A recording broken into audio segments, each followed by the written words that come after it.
Well, that's the thing with change. People try to avoid change. Yeah. And I think it's important. I think a lot of this is communication. I think it's important that people understand why a change happens and that what's good at Yeah. it for them. Right. HR can help in obviously doing this communication, but HR can also be a very good partner in making sure that there's focus, that people are not getting nervous when there are two things going at the same time. So I think we have to provide calm and provide direction. And what we did in the specific case of HUGO BOSS, where the company is now going in a growth mode, from before it was a little bit stagnant and the company is now transforming into a really, really strong growth mode. As HR, we say, let's look at all the things that really help us engage employees in such a process. So it started with values, leadership mindset, that we say leaders are enablers who really provide support to employees, but also challenge employees. So all those elements, I think HR can orchestrate almost. And with that, shape, I would say, an environment where the transformation works well, but where employees also feel taken care of.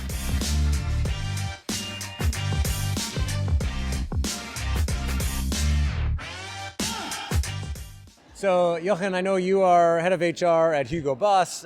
You gave a presentation earlier today about HR's role in major transformations as HUGO BOSS has gone through. So, could you elaborate on some of the ways that HR is involved in a major transformation like what you're seeing at HUGO BOSS? Absolutely. I mean, HR is a business partner, should be a business partner, and a transformation, I think, is I would say almost core discipline of business partnership to really help the business guide through change. Transformation is nothing else but change.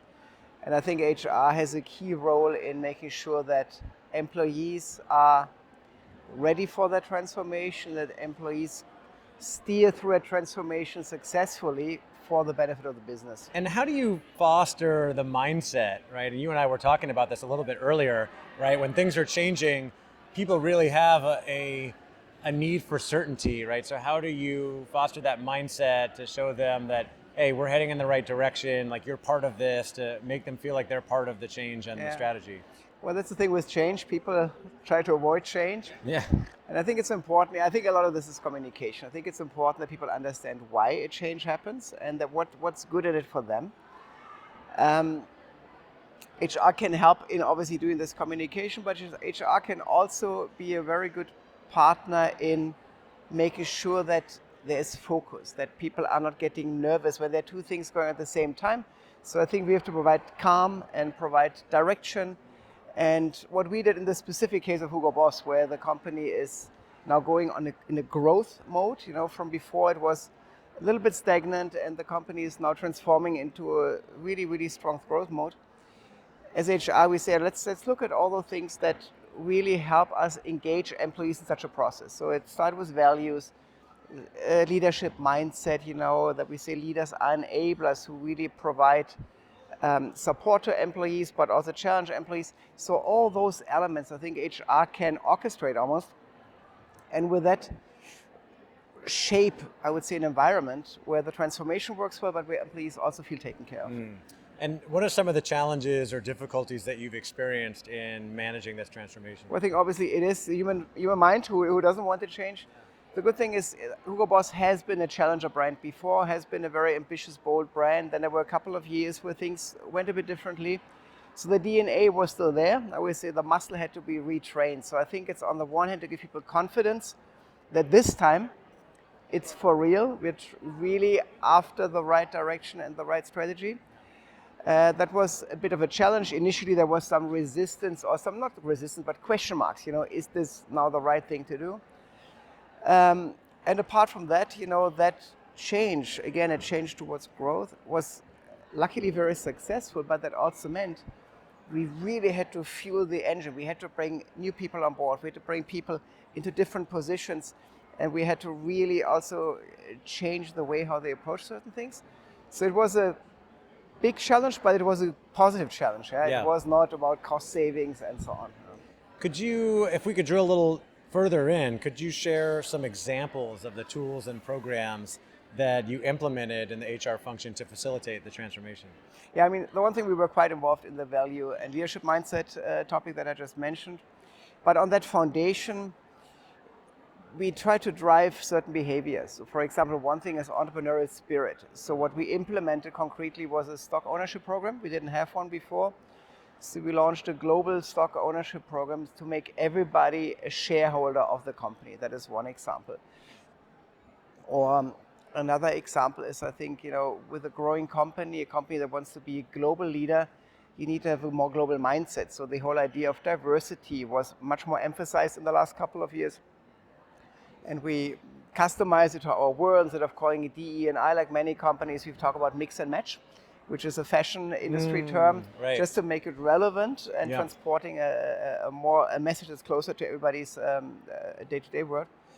So those are some examples we did, but a lot of this is also education, leadership development, also for experienced leaders. So who thought maybe the behaviors they learned years ago might still work. So we updated a lot of this. So a lot of specific programs, and one big program I would say, which is definitely not only HR, very much driven by our CEO, was a big investment also in our campus and office environment. So to really make people feel comfortable, and huge investments in the sports program, in food and beverage, in facilities. HR was a partner to this, but it was very much driven by the top leadership. And all those things, all those different programs, I think really created a new spirit, a new energy, but also a stability, because it was meant to stay. Reshaping the workplace is not very cheap. So we signaled with that also, yes, this is for good, and you can rely on that, and you can also comfortably change your behavior towards this new growth culture. HR is not obviously fully responsible for a transformation. It comes down to leaders across the organization in every function, right? But HR does play a central and pivotal role. How do you as the leader of the HR function convey the importance to the rest of your team in HR and show them how they can play a really important role in partnering with the business to implement this transformation? I think in general, like I said earlier, the company had periods of huge success in the past. So the DNA is there. And many people on my team have been there for a couple of years who knew that. But I think the muscle had to be retrained to a degree. So on the one hand, it was sharing with them, okay, where should we go? Also in close collaboration, obviously, with the team to define really a strategy and programs and so on. But secondly, looking at our own behaviors, are we as digital as we should be? Are we as globally minded as we should be? Are we as simple as we should be? Can we shed some processes? Can we simplify processes? Can we digitalize processes? So it was a constant questioning of ourselves. Are we up to snuff? Are we ready for it? But that was a fun exercise, because we knew we had to become simpler, faster, etc., because the pace of the business suddenly accelerated so much. And I shouldn't say young, it's a youthful team with a youthful spirit, one of our values. And old and young, they all really rallied behind this. And it wasn't a very difficult exercise, but it was deliberately. You're mixing and matching people exactly, inside the organization, right? Exactly. With different levels of experience, different and also backgrounds. from outside of HR. So we also took a couple from outside of HR into HR. To not be too HR centered, to really, really be as close as possible to the business. As the business landscape continues to evolve, right? We see things changing in business and how people work. What do you see as the outlook for HR's role in driving transformation? What are some of the trends that you're following that HR needs to be paying attention to? Well, obviously there is this big generational topic, how we accommodate different generations, different requirements, and different levels of experience, different needs in one team. How do we do that? That's a big topic. The other big topic for me, it's not really a trend, but is how do we attract people to the fashion industry? Because there's so many new industries coming up which are super, super exciting for people, be it in tech, be it in startups and so on, just to make sure that we as an employer stay relevant. That's a topic that definitely keeps us on our feet. And the third piece is work arrangements. What do people expect of the workplace? Are they still willing to come to the workplace? Or what kind of work environment do they expect? And we see actually conflicting or a duality, as somebody said earlier, in this. We see some people who want to come to work more to the physical workplace because it gives them stability and the structured environment. And others less, because they are remotely employed. Family or something. So there is no clear answer. Right. I like this duality idea that somebody earlier shared. Under one roof, I think that is the biggest challenge we face. That people have, it's no longer that there's no mainstream anymore. Yeah. People have different needs and trying to find the largest common denominator. That's, I think, the big Right, challenge. all under one figurative Umbrella, roof, yeah. virtual roof, not necessarily a physical roof, but Exactly. bringing everyone together in the Exactly. same culture. Reflecting on the transformation journey at Hugo Boss, what are some of the most valuable lessons you've learned? How have these insights influenced maybe the approach to future transformation, or what would you want to convey to other HR leaders who might be going through similar transformations? Well, I think for me the biggest learning is definitely our new CEO and CSO, actually the entire board, with which rigor they communicated and stood behind this new strategy. It's very simple, you can find it on one page. And they just, this is it, and let's go after it, and constant repetition. So I think it's good, because it wasn't, Germans tend to be a bit more problematic and discuss everything left and right, and they just said, discuss, decide, deliver. And that's very simple. And I think that's something in HR as a function we can learn, because we also tend to discuss everything from every angle, but also to have the courage to just stand for something, to say, okay, this is where we want to go, and we go there full speed. Yes, we look left and right a little bit, but not for too long.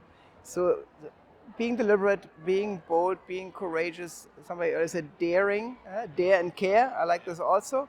Yes, obviously always focus on the employees, but also give a clear direction. That's for me a great learning, and I really embrace it and like it. Yeah. Last question for you, Jochen. What percentage of your outfit today is Hugo Boss, and what percentage of your wardrobe overall is Hugo Boss? Of my current outfit, 100%. 100%. 100% Hugo Boss. Glasses too?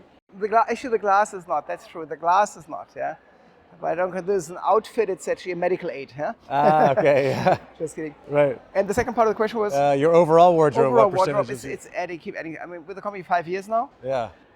and I keep adding in everything with no extra add is Hugo Boss. It's Hugo Boss. So all new items coming in. Yeah, but I love it. You know, it's a 24/7 lifestyle brand. We also have the Hugo brand, which is the younger brand in those two brands. It's easy for me. I like it. I think I'm also a little bit maybe too old, but still a target customer in terms of youthfulness. So yeah, love it, and Yeah. 100%. You're not just the head of HR, you're an advocate for the brand as Absolutely. well. Absolutely. I like it. Well, Jochen, this has been a great conversation. We could talk all day about this. I look forward to talking with you more in the future. Nice to meet you, and thank you for the interview.